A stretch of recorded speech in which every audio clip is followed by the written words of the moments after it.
आपण पाहत आहोत SN न्यूज मराठी। लाईक करा, शेअर करा, सबस्क्राइब करा व रहा आमच्या सोबत अपडेट।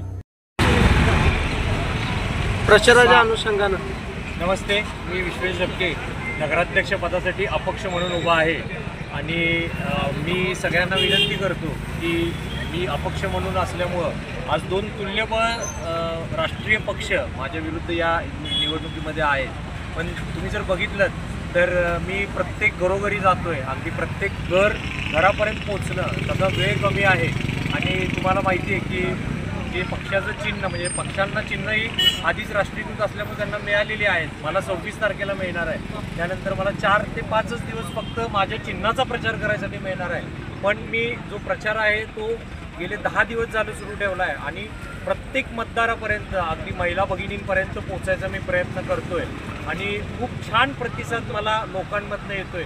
परंतु अगदी पहिल्यापासून तुम्हाला सगळ्यांना माहिती आहे की माझी उमेदवारी जी आहे ती विकासासाठी म्हणून मी घेऊन चाललेलो आहे।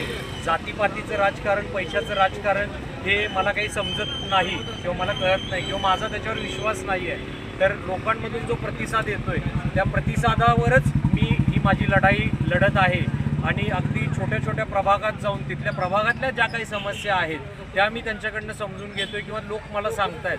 म्हणजे मला सांगायला तुम्हाला खूप आनंद वाटेल जेव्हा मी माझं काहीतरी विजन किंवा मी कशासाठी उभा आहे हे सांगतो त्यावेळी लोकांकडनं उलटा प्रतिसाद येतो की सर तुम्ही जे बोलताय किंवा तुम्ही जे सांगताय हेच आमच्या मनामध्ये आहे, फक्त आम्ही व्यक्त करू शकत नव्हतो, पण आज तुमच्या रूपानं किंवा तुम्ही इथं आलात म्हणून आम्हाला ते सांगता आलं आणि असा सुंदर प्रतिसाद मला सगळीकडनं मिळतोय। गावात पण त्याच प्रकारचा प्रतिसाद आहे। गावातले प्रॉब्लेम्स वेगळे आहेत, व्यापाऱ्यांचे प्रॉब्लेम्स वेगळे आहेत आणि वेगवेगळ्या प्रभागात जेव्हा मी वाड्या वस्त्यांवर जातो तिथले प्रॉब्लेम वेगळे आहेत। तिथं बेसिक ज्या गोष्टी आहेत जे असतो रस्ता, आरोग्य, लाईट याची बऱ्याच ठिकाणी कमतरता आहे किंवा तिथंपर्यंत काही पोहोचलेलं नाही आहे। तर ते कशा प्रकारे आपल्याला करता येईल असं एक विजन घेऊन मी चाललेलो आहे। नागरिकांचा कसा प्रतिसाद असेल? नागरिकांचा कसा प्रतिसाद आहे? नागरिकांचा खूप सुंदर प्रतिसाद आहे। मी म्हटलं तसं की मी ज्या ठिकाणी जातोय त्या ठिकाणी लोक मला सांगतायत की लोकांना एक स्वच्छ आणि पारदर्शक कारभार पाहिजे करणारा। म्हणजे आज जर तुम्ही बघितलं 4-4.5 वर्षामध्ये मागच्या 5 वर्षात जे काही लोकप्रतिनिधी होते त्यांनी जो काही इथं म्हणजे गोंधळ घातला म्हणण्यापेक्षा त्यांचे जे राजकीय एकमेकावर कुरघोडी करण्याचे जो विषय होता त्यामुळं सांगोला हे आपलं जवळजवळ 9-9.5 वर्ष झालं पाठीमागं पडलेलं आहे। त्यानंतर 4 वर्षाच्या ज्या प्रशासकीय कालावधीमध्ये अशी काही चांगली कामं जी लोकांसाठी महत्त्वाची ती झालीच नाहीत। उलटं जे नगर परिषदेमध्ये लोकांची अगदी छोटी अगदी एखादा दाखला काढणं असू देत, बाकीचे काही कामं असू देत, त्याच्यासाठी गेल्यानंतर लोकांना जी वागणूक आहे ती चांगली मिळालेली नाही आहे आणि त्यासाठी कारण काय तर लोकप्रतिनिधींचा कुणावर त्यांच्यावर काही दबावच नव्हता।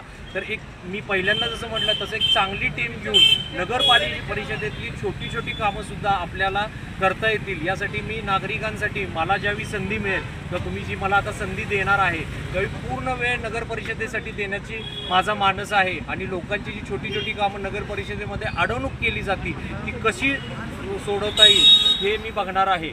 तर त्याच्यामुळे लोकांचा प्रचंड प्रतिसाद आहे याच्यामध्ये आणि लोक माझ्याबरोबर आहेत। लोक मला 100% संधी देतील कारण तुम्हाला माहिती आहे की नगर परिषदेचं जे राजकारण असतं किंवा नगर परिषदेमध्ये हे व्यक्तिनिष्ठ राजकारण असतं। म्हणजे व्यक्ती बघून लोक ठरवतात किंवा काय आहे। मागच्या 5 वर्षामध्ये ज्या लोकप्रतिनिधींना निवडून दिलं त्या व्यक्तींचा त्यांचं जे काही बॅकग्राऊंड असेल किंवा काय असेल त्याच्यामुळे असेल किंवा बाकीचे काही राजकीय गोष्टी असतील त्यामुळे आपला कारभार नाही चांगला झाला।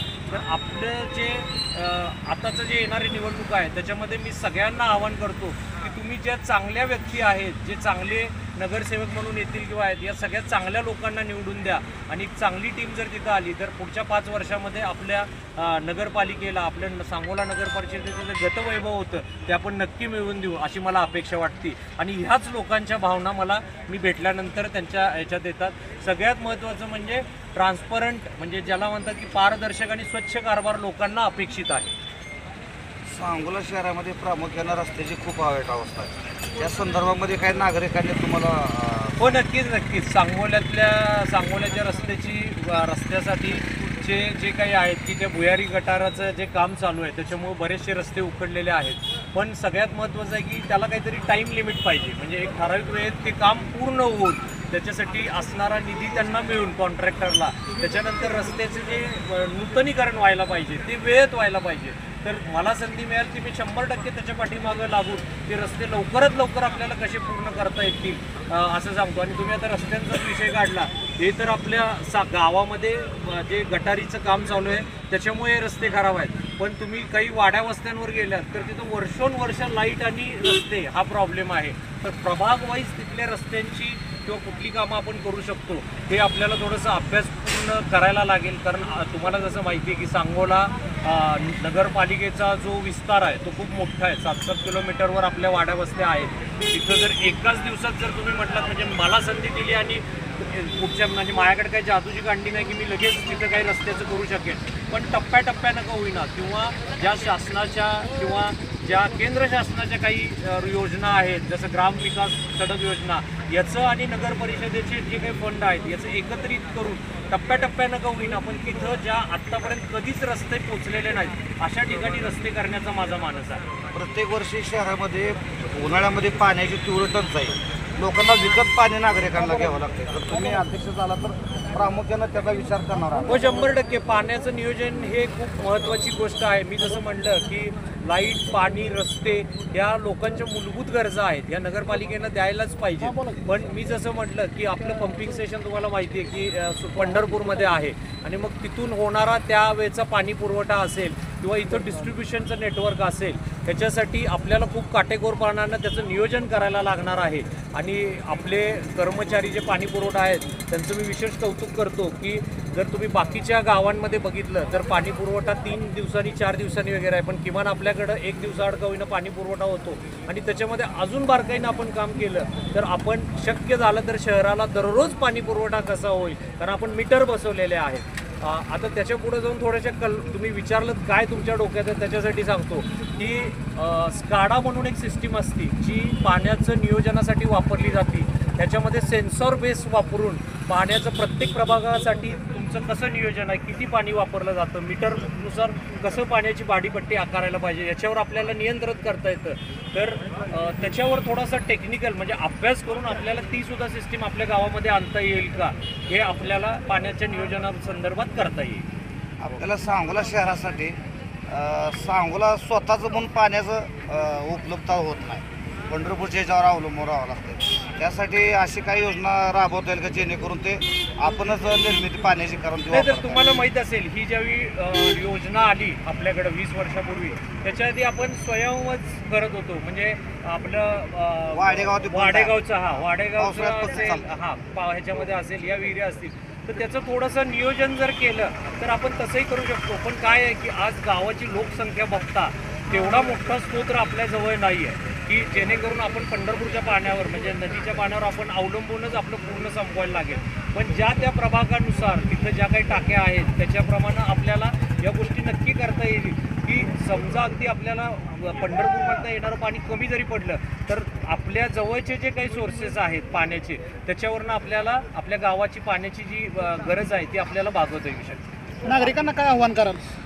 नागरिकांना नक्की आवाहन करेन की आता नागरिक खूप सुज्ञ झालेले आहेत. त्यांनी गेल्या 9.5 वर्षातला कारभार बघितलेला आहे.